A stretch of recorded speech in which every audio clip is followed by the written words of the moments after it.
ini sikap tidak bijak juga dalam masalah politik ini.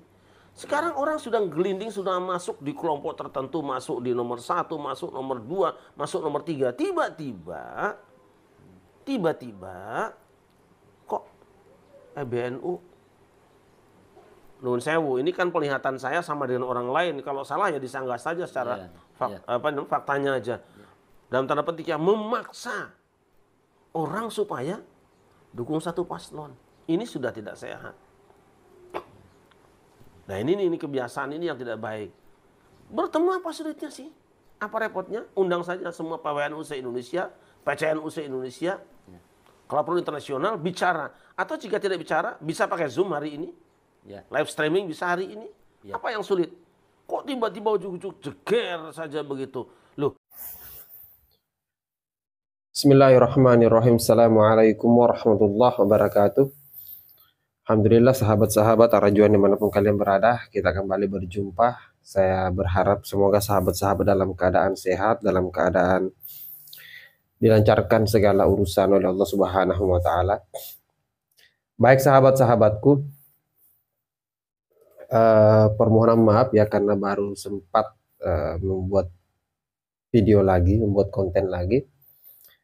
Setelah beberapa waktu yang lalu ada beberapa kesibukan, tapi saya sempat beberapa upload ya video-video short.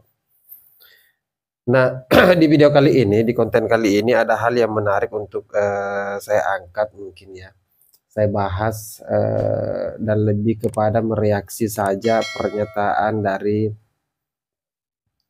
salah satu kiai kita yang memberikan komentarnya terhadap kondisi yang terjadi hari ini di tengah tubuh PBNU, atau di tengah kondisi yang semakin memanas jelang Pesta Demokrasi 2024. Yang terkhusus yang kita akan bahas adalah kondisi peristiwa yang terjadi beberapa waktu yang lalu terhadap Kiai Marzuki, atau pencopotan Kiai Marzuki sebagai Ketua PWNU Jatim.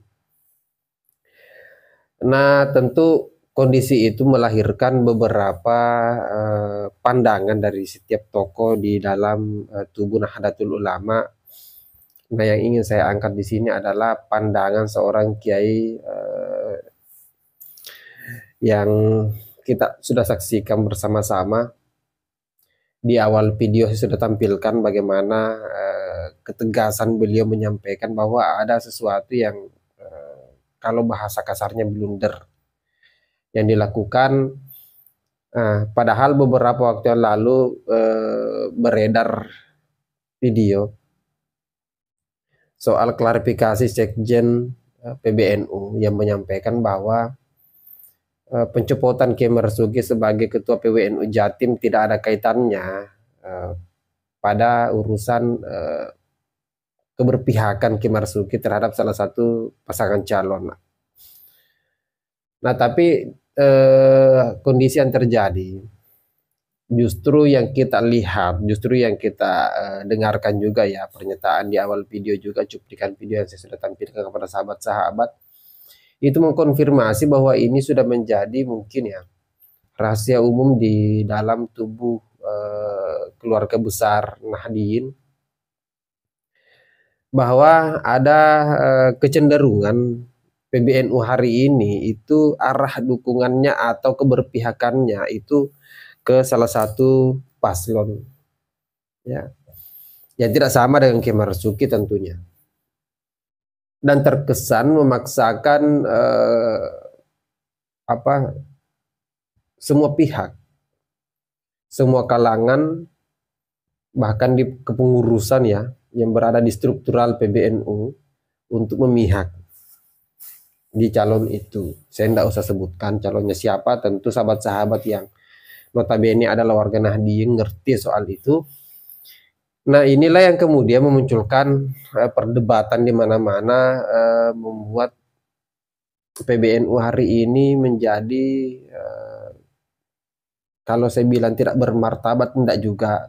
PBNU tetap bermartabat, tapi itu mengurangi rasa hormat kita tentunya. Banyak kemudian anak-anak NU anak-anak muda NU yang berkomentar, mengomentari kiainya, mengomentari orang tuanya yang ada di PBNU bertindak seperti anak kecil,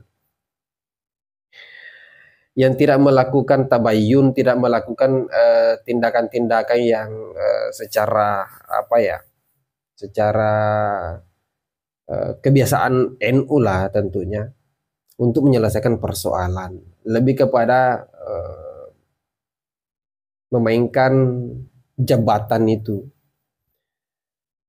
Kalau saya bilang PBNU hari ini otoriter, ya yang bagaimana lagi, itu yang ditampilkan di permukaan.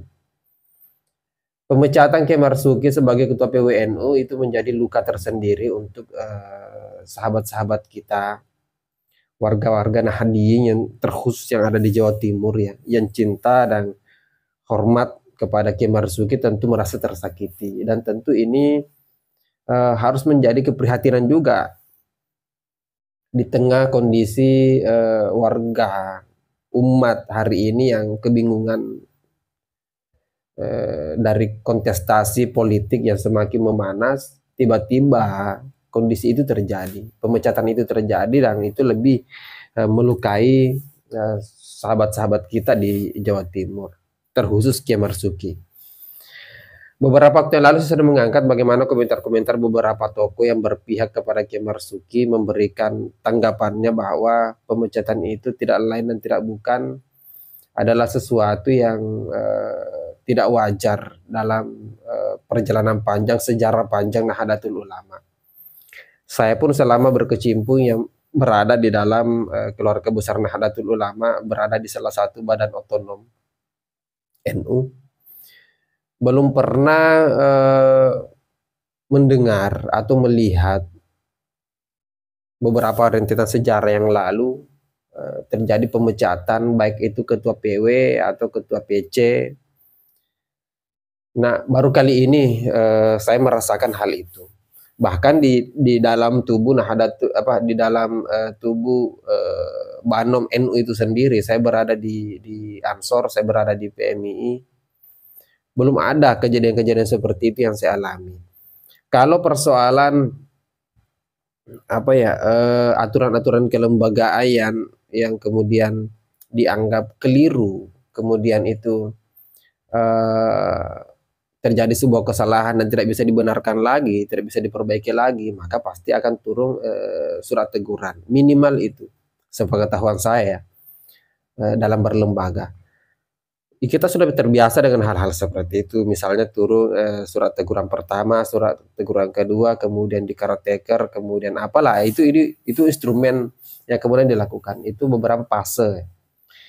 Nah, tapi pemecatan Kiai Marzuki secara tiba-tiba seperti itu membuat kita kemudian berpikir apakah ada sesuatu yang kemudian berusaha untuk diselamatkan oleh PBNU berkaitan soal regulasi, ataukah memang ini ada kaitan besarnya soal kondisi politik hari ini yang tidak kondusif, di mana masing-masing warga NU itu berada di masing-masing calon ini. Ada yang di calon paslon nomor 1, 2, dan 3. Nah, tidak bersatunya NU di kontestasi politik hari ini, saya pikir itu menjadi sesuatu yang biasa-biasa saja. NU memang di setiap kontestasi politik, baik itu di Pilpres 2019, itu juga seperti itu kan kayaknya. Ada yang di paslon nomor 1, ada yang paslon nomor 2, tapi kan belakangan NU akan baik-baik saja setelah pertarungan itu. Artinya apa? Kondisi politik hari ini yang cenderung tidak baik-baik saja secara apa ya, konstelasi, di mana masing-masing paslon ini saling lapor melapor, di mana masing-masing paslon ini semakin dekat hari H itu semakin memanas, dan tentu NU harus bijak dalam menempatkan posisinya. Jika saja salah, maka tentu orang-orang yang tidak senang dengan NU, tidak suka dengan NU, yang hari ini juga berada di salah satu paslon ini, itu akan berbahagia. Dan bagaimana jadinya kalau mereka yang menang? Kita harus kemana? NU harus bagaimana ketika misalnya kita berada pada posisi bukan pemenang? Kalau misalnya kita disatukan dalam satu paslon misalnya, anggaplah kita berada dan nyatu di paslon nomor urut sekian, nomor urut 4 misalnya. Kemudian kita ada di posisi yang kalah, apakah NU siap berada di oposisi, menjadi organisasi yang tidak berada dalam pemerintahan? Kan ini setiap selesai perhelatan Pilpres, baik itu di masa selepas SBY, di masa Pak Jokowi periode pertama, di masa Pak Jokowi periode kedua, NU kan selalu berada mendampingi pemerintah, berada dalam kabinet itu. Artinya apa? NU selalu dalam posisi pemenang. Sekalipun kita tidak pernah utuh berada pada satu paslon saja.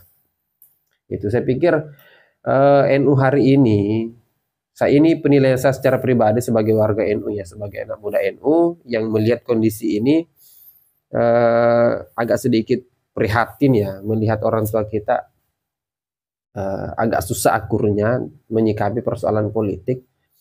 Saya pikir jangan membuat warga Nahdien itu kebingungan melihat kiainya, melihat orang tuanya. Kita ini tidak ingin melihat orang tua kita bertengkar, kan begitu. Jangan membuat orang lain yang tidak suka dengan kita itu tertawa dengan kondisi kita. Mungkin itu saja ya. Kiai Syarif Rahmat ini memberikan pencerahan kepada kita, dan semoga ini menjadi nasihat untuk kita semua, terkhusus untuk saya secara pribadi, bahwa menyikapi urusan politik itu jangan kemudian membuat kita terpecah belah, jangan kemudian membuat kita semakin renggang. Tapi kita berharap kondisi politik yang tidak lama lagi akan kita hadapi di bulan Februari. Kita berharap jelang Februari ini, 14 Februari ini, NU kemudian bisa kembali sejuk, kembali rukun, kembali dalam kondisi yang harmonis ya. Bahkan begitu juga dengan setelah pemilihan nantinya. Siapapun presidennya. Kan begitu. Itu yang kita inginkan, siapapun presidennya, NU tetap besar, NU tetap rukun, NU tetap harmonis untuk memperbaiki umat, untuk memperbaiki NKRI, untuk menjaga negara kesatuan Republik Indonesia, menjaga ideologi kita Pancasila. Yang itu yang harus menjadi prioritas kita ketimbang bertengkar hanya karena persoalan beda pilihan. Mungkin itu saja yang sempat saya sampaikan, sahabat-sahabat sekalian. Kita bertemu di video selanjutnya. Akhir kata, wallahul muwaffiq ila aqwamit thoriq. Assalamualaikum warahmatullahi wabarakatuh.